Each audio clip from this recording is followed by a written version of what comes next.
Chaos control! Greetings, mortals. I am Shadow the Hedgehog. And I'm Sonic the Hedgehog, and I'm not nearly as condescending as to call somebody mortal. Seriously, what the hell is the matter? Most shadows I watch on their channels call them mortals. I'm just going with the flow. Yeah, we're a different kind of timeline. We're a lot more fun, a lot more informal, and quite frankly, I don't give a damn how old somebody is when they're watching this. So basically, folks, we're getting into the next part of Spider-Man Shattered Dimension. We're going into the world of New York of 2099, and Miguel O'Hara, Spider-Man of that era, voiced by one Dan Gilderson. Now, this guy's voice might sound familiar to you guys. If it does, well, it should, and I'll tell you why. This guy voiced Bumblebee in the original Transformers Generation 1 cartoon, and by chance he also happened to voice Spider-Man himself in the early to mid-80s during the old Sunbow era productions for Marvel Comics-related stuff. He appeared on 2 shows as Spider-Man. First was simply The Amazing Spider-Man, or actually they just call it Spider-Man. And the other was Spider-Man and His Amazing Friends. Either way, really good shows, both of them. And granted, the special effects, or I should say the sound effects, weren't nearly as good as they'd get in years to come, but I'm not going to complain. I liked it. Give me 1 second, gotta do something here. alrighty.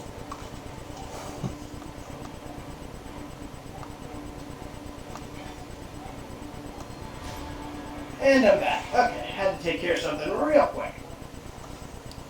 Alright, so folks, for those of you who are wondering about Spider-Man 2099, this guy showed up in the comics in 1992. He's an alternate timeline future for Spider-Man's world. Of course, by that point, Spider-Man has been dead for a little over a century and a half. So bear in mind, this character literally showed up at the tail end of the 20th century.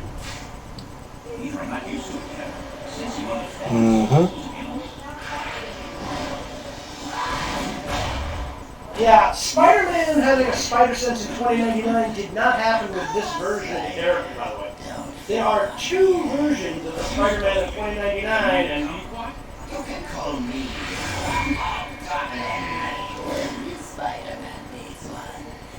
He's not wrong there.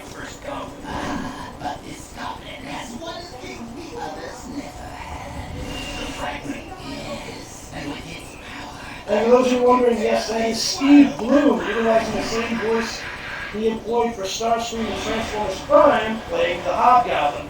Now, as to what this particular Hobgoblin's real name is, don't know. He was created specifically for this game.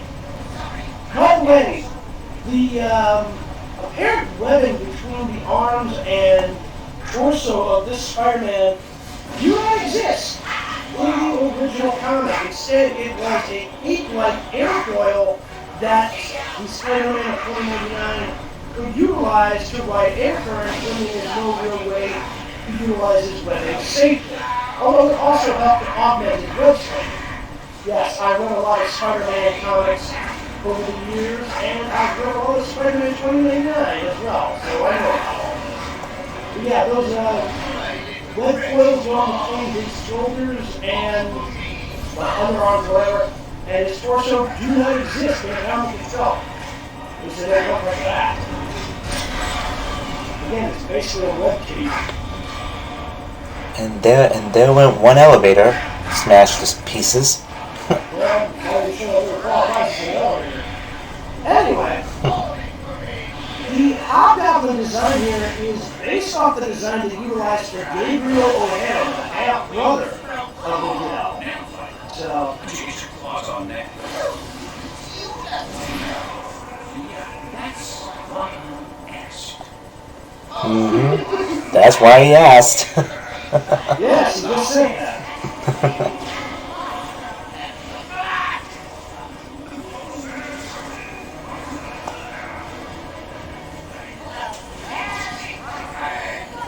Now I gotta throw these pumpkin bombs back at him.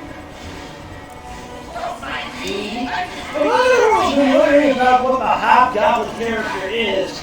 He's kind of... I don't want to say he's a knockoff of the Green Goblin. He literally was, at least the original, was the result of Roderick Kingsley, a fashion designer, if I'm remembering his history right, who also been involved in several other businesses, stumbling onto some of the gear created by Norman Osborn in his early days as the Green Goblin. Now, over the years, it was revealed that Green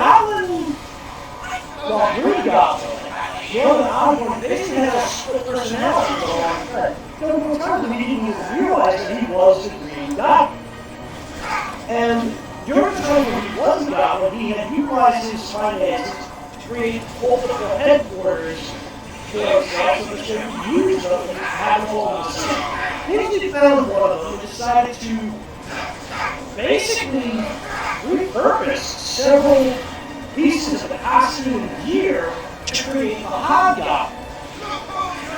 I mean, I don't know why he didn't become a version of the Green Goblin, since by that point, Norman was constitutively dead at that time. Harry hadn't yet relapsed into his second run as the Goblin, and I think they carted off Harry's psychiatrist at that point when he was the Green Goblin. Yeah, there's about 5 of them, by the way. Anyway, eventually the original Hobgoblin becomes retired, and somehow a mercenary killed off the second Goblin of the year, and he's in the Hobgoblin for several years after. Robert Kingsley eventually did research. There's that Hobgoblin still running. But this Hobgoblin, yeah, we don't know who he is, we don't know where he came from. It's just very usually character design. And what did you do? You die there? Yep.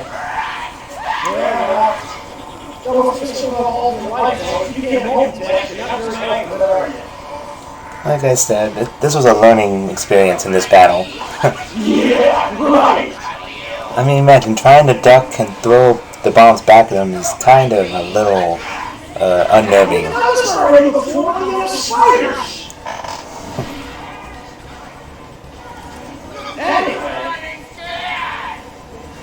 one thing I do find hilarious about it is they always make this suit look like armor. It's really not. Miguel's costume is made out of something called unstable molecule fabric. It's the same stuff that the Fantastic Four have used over the years, so this way of power don't basically just leave them naked. I mean, with the exception of the Thing, who literally just made of rocks all the time. Mm-hmm. You could say he's kind of a rock star, but I'm not going to. Even though I just did.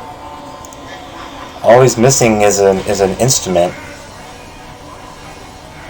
What? You said rock star, and all rock stars have instruments.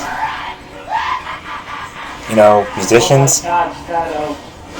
Please, buy a joke book and read it sometime, because that was awful. You ruined the joke in like 3 seconds. What's the matter with you? Sometimes my edginess gets in the way.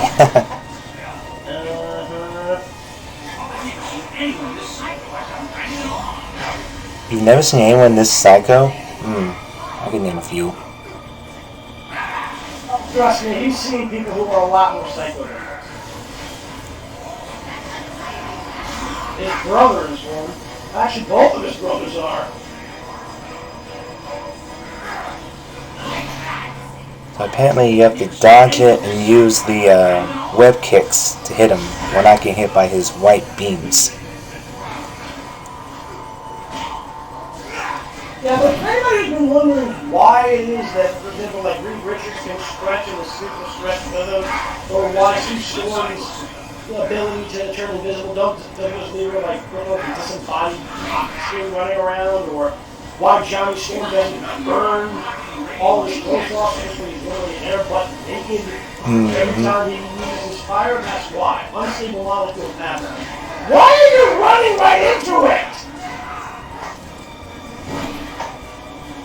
And I'm trying to distract the viewers from the fact that you're literally just running right into his energy range. Like, you have the ability to jump. Use it. Yeah, I was rushing at the time, but we finally got him. Right.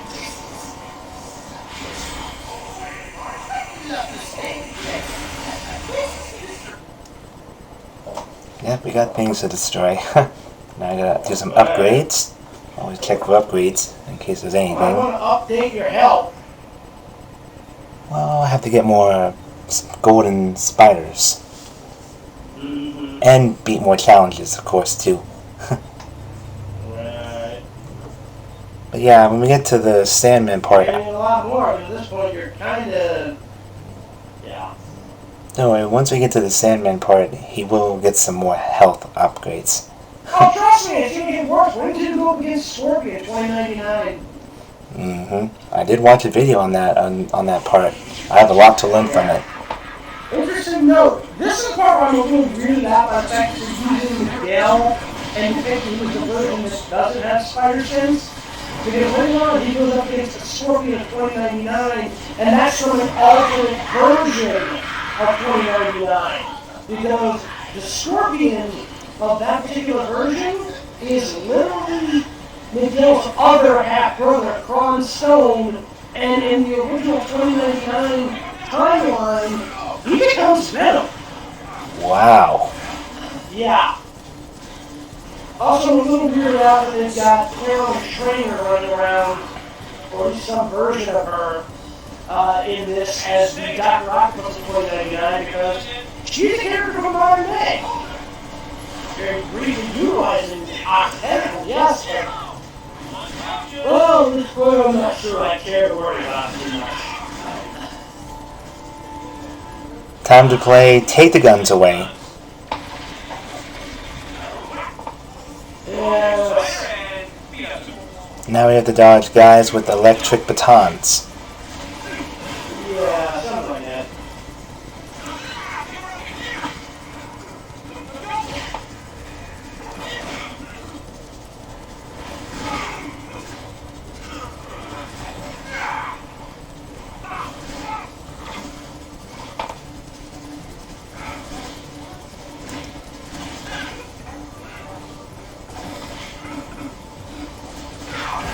Got him. Yeah, you're lucky. You're literally down to your last chunk of life.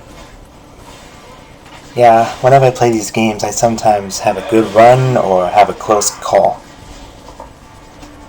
Basically, you have to really pay attention to your life parties that, Yeah, I was in the zone.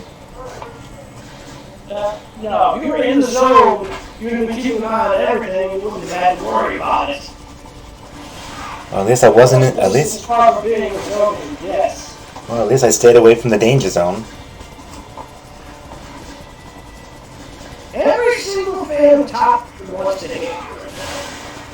And why is that? Because Danger Zone is one of the best known songs from that movie soundtrack. Wow, I didn't even know that. That's cool. I don't know this! Everybody's looking up on Wikipedia and probably find information about the soundtrack. In which the song was also performed by Kenny Loggins. Yes!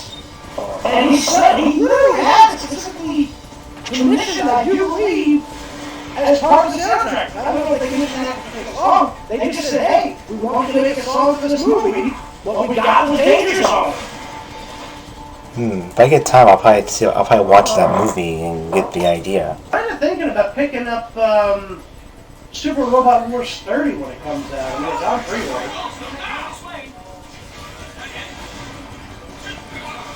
Typically, I'm not one for, RPG style games, but I mean, I have the first two Super Robot Wars original generations games. The only thing you can get over here, unless you happen to own like a PlayStation 3 and happen to get the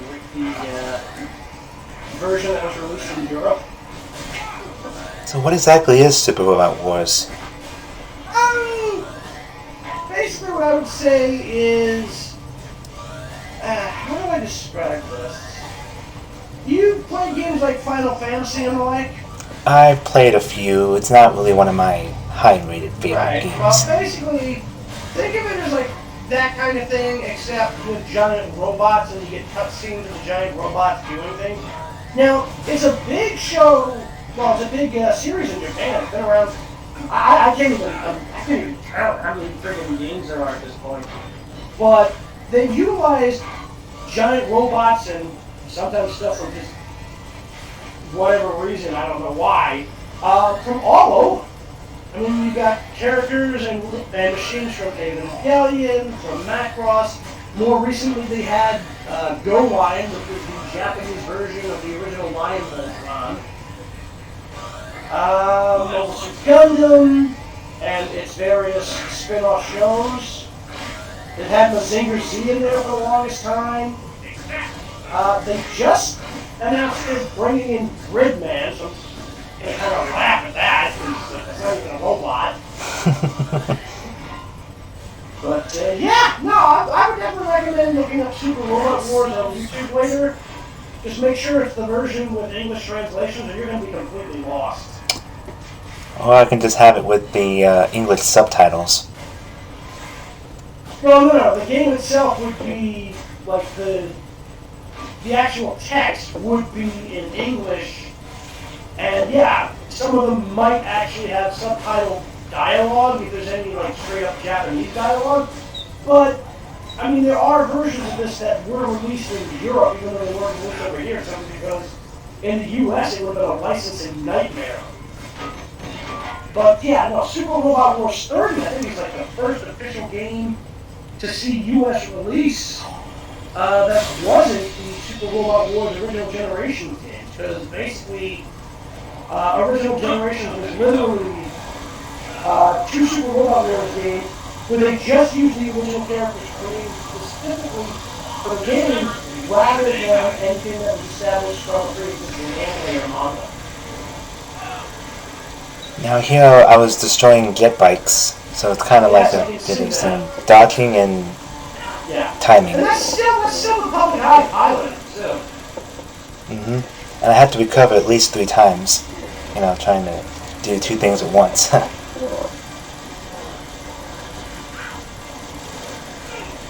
I noticed that he grabs either the cars that are going by or the rails with the webbing. Well, again, it's Spider-Man, so what are you going to do? Alright, so I went to try to destroy 3 more jet bikes so I could finish this challenge. You know. The trick is you have to web zip kick them. Like that.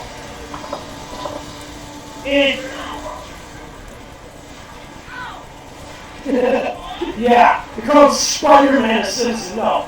He's a freaking superhero, dude. And he's doing your job for free. Yup. For free and for this is, by the way, I gotta bring this up, folks. The Hobgoblin are literally a privatized police force, and they only help people who have the ability to pay their salary. Literally, you have to pay into the police force in 2099, otherwise you're basically screwed. So this is literally what defunding the police looks like. At this point, literally, if you are on the ground level of this city, or worse, if you're in the undercity they call downtown, which is the remains of old New York, you're basically screwed, and most people don't like the public eye. You know why? Because the public eye are all literally owned by corporations, the majority of them being owned in New York is typically Alchemix, but that's beside the point. Anyway. Again, just keep going out. Right, yeah, that's what I said. I'm just going to lock that door. Anyway. As I was saying, one thing you gotta remember about police in 2099 is that we're not police. So we're literally just, privatized, fighters. You want to have cops who will actually protect everybody? Well, defunding them is not how you do it. So just remember, folks, we here, we do not condone defunding the police. We respect our men and women in blue, Yes, some of them lost their way, but the majority of them are good people. And then what people like, hey, what the hell? So basically, if you're gonna try to defund the police, don't. Yeah. I still find it hilarious this guy's referencing their side and saying that this goblin makes your side seem sane. Trust me, he really does. Alright, so for those of you who wonder who the flip side is, he showed up later on in the run of the original Spider-Man 2099 comic. He's a result of Spider-Man 2099 being brought in by a group of, I don't know if they were techno bandits or something, but they basically held a couple of people hostage and told Spidey, if you want to make sure the hostages go free, well, help us fix this guy. He got a look at Miguel and was able to sort of understand that this was supposed to be a new Spider-Man, but didn't know how to really deal with him.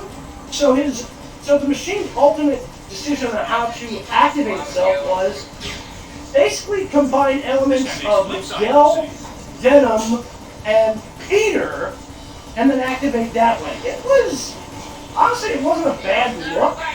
Right until we got the symbiote-style jaw. So, yeah, whatever. I mean, to be fair, he was completely out of his mind, though. Flipside kind of acting almost like Deadpool, almost.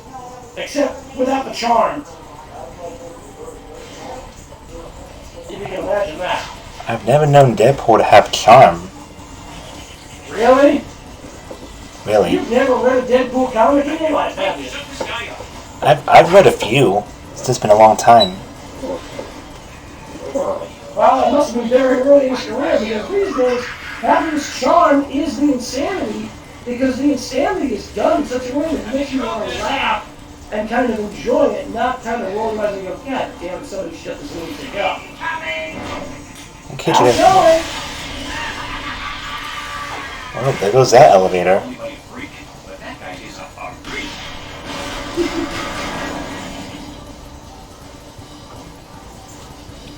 And we did see Wolverine and Storm on those billboards. Billboards, yes. Remember, at the time that the original 2099 timeline was created, it was literally 1992. So, at that point, Spider-Man was supposed to be, I don't know, late 20s, early 30s. So he would have been dead for about, again, a century plus. Now that they ever actually figured out when he was supposed to have died, they never revealed that for any of the heroes of the modern day, simply because they didn't want to potentially lock themselves into anything if they decided that the 2099 reality was going to be the future of the Marvel Universe. Ultimately decided, no, we're just going to say this is a possible future, which is fine.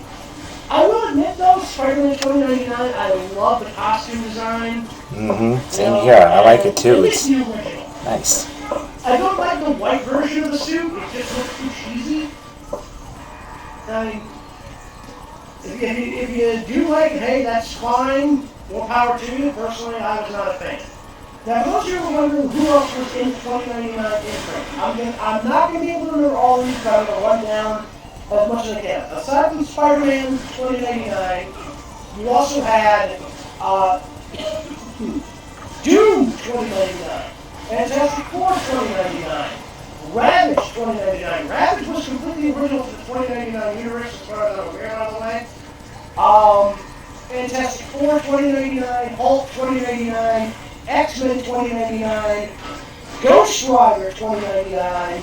I mentioned the Hulk, yes? I think you did, Mike. Okay, well, so then the ones who didn't have their own book but still showed up, we had Captain America 2099, we had, they weren't actually legit, like, the actual gods of Asgard, but we had attempts to, like, have man-made recreations of them, including very bizarre version of Thor 2099. The original Captain America popped up at some point, and that was confusing as hell. Let me think. Those are the only ones I can think of off the top of my head. I do like the updates for some of them. I mean, the Hulk 2099 design was gorgeous. And here's the funny part. If you see the Incredible Hulk, the movie by the Marvel Cinematic Universe, where they have the Abomination pop up near the end, the Abomination's design is based on Hulk 2099. Just throwing that out there.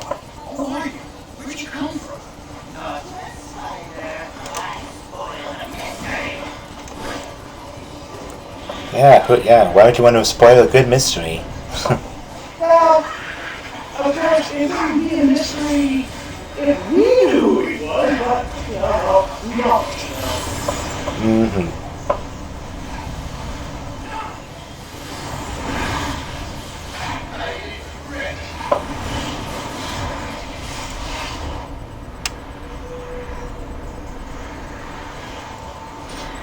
Nothing more fun than gliding downhill. Diving.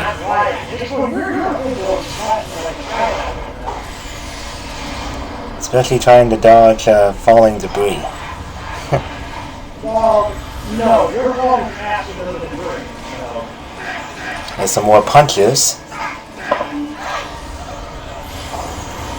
The sad part is Hobgoblin didn't get the punchline.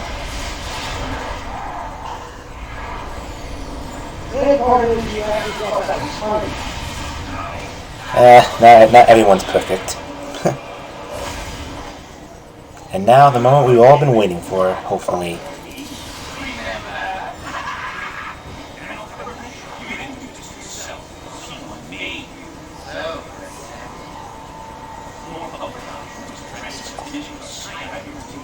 Oh, that's just what we're doing anymore.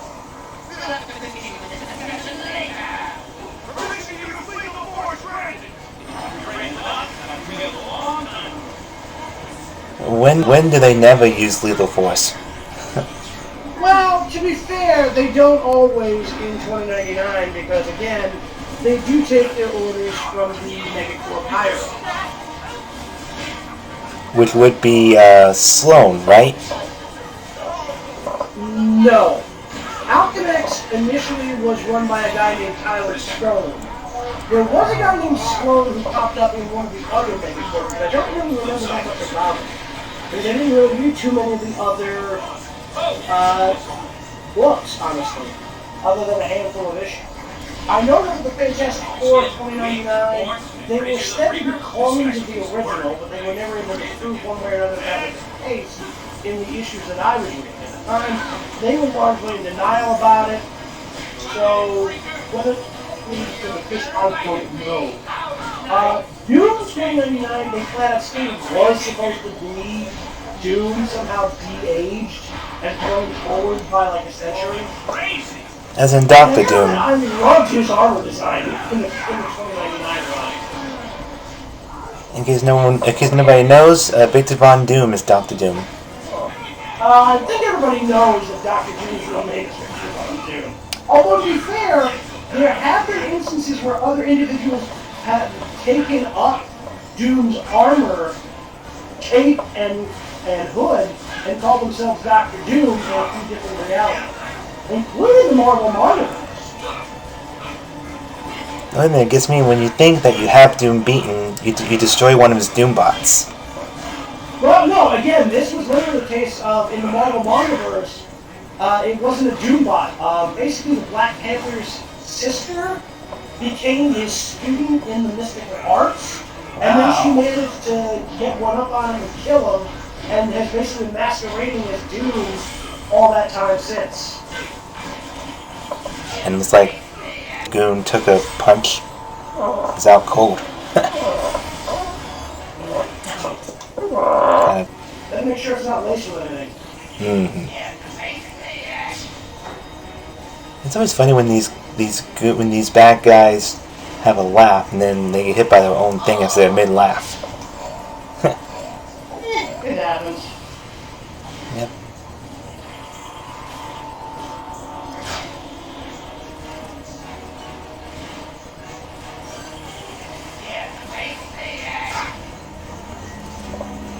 Alrighty, we should be getting ready for the next sequence. Ruin all my fun.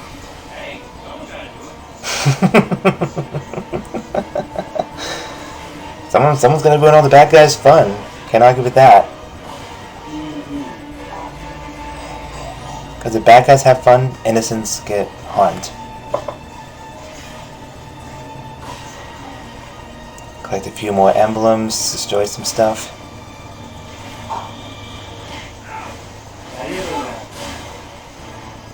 Alright, now we collect the emblems, and we go on forward.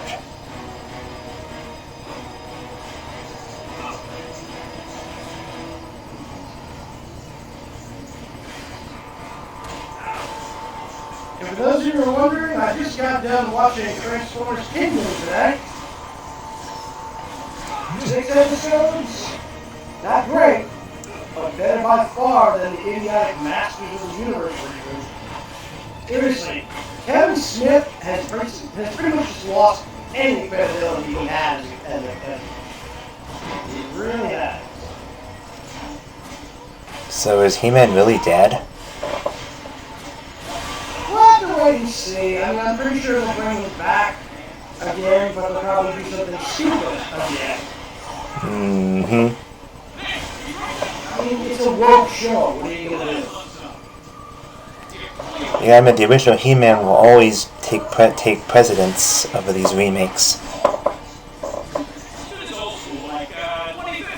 2050. Well, yeah, to him, that would be considered old school or whatever. He's from 2099.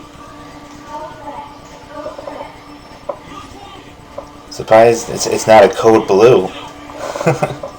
Again, different time, different coaches. Plus, let's be honest, Code Blue was an outreach service of the tops in Marvel Universe in the modern day. Very weird. Mm-hmm. I bet you that guy took a seat. No, man, don't put him on bench. Yep. Especially during a baseball game when they put the pitcher on the bench. Or You do realize that literally the challenge here is to basically throw benches at the public eye officers, right? right. So why are you doing it? Well, right now all the public guy is knocked out and trying to destroy all these crates. The sad part is there's nothing great about these crates. I'm glad I don't get paid to make puns.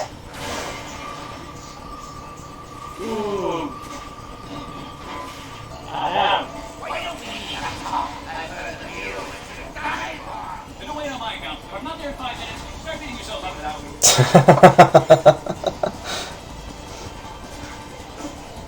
And you said that one wasn't half bad. Well, at least he won't get bored beating himself up.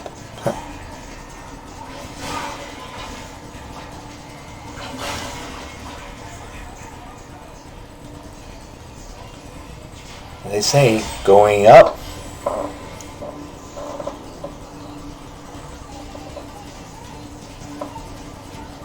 Yeah, but the graphics are really good in this game, don't you think? Don't take this the wrong way. Not bad for a game that's almost 10 years old. But there's so much more to learn about me. Take my sonic powers, for instance. Not bad. Let's see what happens when I add the fragment's power to the mix. What's happening? You're tripping balls, Miguel. That's what's happening. This can't be real. Welcome to my reality, Spider-Man. Hope you survive the experience. Get rid of these flying creatures as soon as you can. Thank you, Madam Obvious. I like that. Madam Obvious. Tits. Oh, I mean, literally, she's just telling us like something we need, like telling us something we already knew. Right? It's just like Nappy in the damn Legend of Zelda games. Like, dude, we already know all this crap. But yeah. Oh, hey! Use the A button to freaking do things? Wow, like we didn't we already know we were going to be able to use the A button to do things. That's what the instruction manual was for back then, you idiot.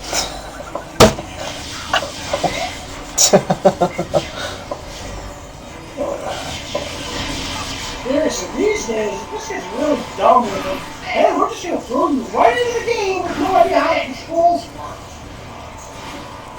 Dude, at least make sure there's a damn tutorial or something in there. Which, to be fair, is probably the smartest thing most games have done. See? I learned from my mistake. If you thought that hurt, this is gonna hurt even more. Your joke is something you desire. You know that. I know. Like I said, I don't get paid to write these bad jokes. Well, it's a good thing nobody's paying you to write these things. They're terrible. Alright, now we gotta do the web zip again.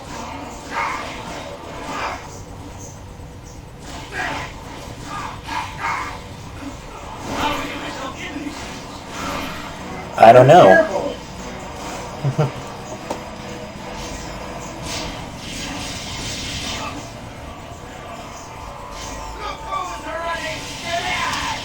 But I think if the puns weren't as bad as in this one, then when we play the Electro one, the puns are going to be not to be desired.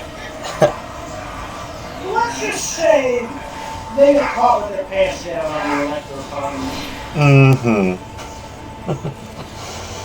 That would know itself.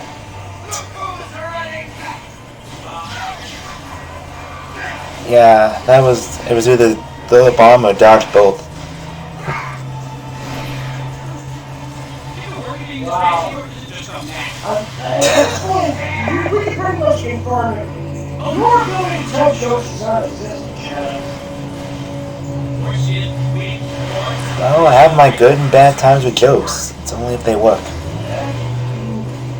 Wait for the good times to start, because so far, you've just been not off the piece. Mm-hmm. Well, when you're You had your moments in the past. I mean, anybody who's, sat in on the total watching some WWE or AEW pay-per-views, they saw that. I'll tell you right now, like, dude, like, anytime we do these game playthroughs, you just kind of suck at jokes. I'm not proud of them, but I just try to have fun. So. Oh, I know you're trying to have fun, but the key word there is trying rather than succeeding. I think you dropped this. Wasn't that funny, dude? And the sound effects in slow-mo are just perfect.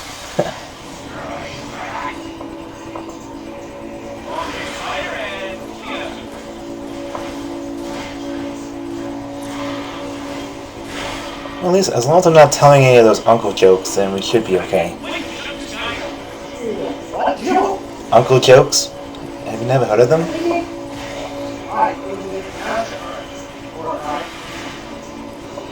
Yeah. Most people think uncle jokes aren't funny. It's been proven in most cartoons I've watched. Never anyone called it uncle. Well, there's Teen Titans Go, for example. They mentioned it. Oh, that explains part of the reason why I never heard that. I don't want to watch it. Oh, trust me, the show's terrible. It's not worth watching. Oh, I know it's terrible. That's why I chose never to watch it. Teen Titans should have gotten a 6th season, not Teen Titans Go. I mean, you bring back the original voice actors, but then you bring a new show that adults don't like but kids apparently enjoy. I mean, to be fair, I told you never really meant for kids. But the problem is, it's like, when you already have shows that can appeal to all ages, and then you do something that's pure, like, crap. It's really, really hard. I mean, you bring back the voice actors, that's a plus, but then you give us a crap show. Or as they call it, a shit show. No pun intended. Right.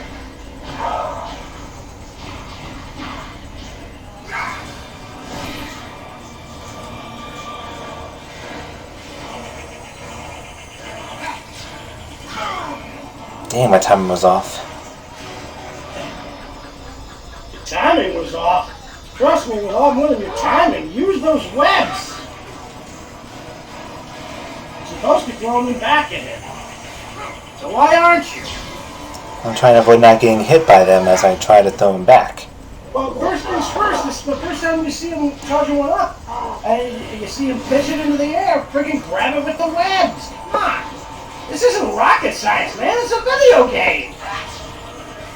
You're just a great big ball of crazy, aren't you? A great big ball of crazy, I agree.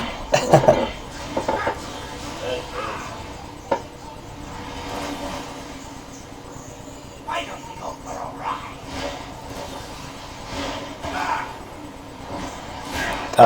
Do I need a ticket to ride? Don't think you really care. Oh, not bad for a man who's already dead. It's not bad that I used a name from a Beatles song. What? Beatles made a song called Ticket to Ride. You never heard of it? You've done it, That Spider-Man, and literally had nothing to do with what they were discussing. Oh, he said Ticket to Ride. Oh, whatever. Looks like nanofibers used with organic circuitry. Only one corporation has technology advanced enough for this.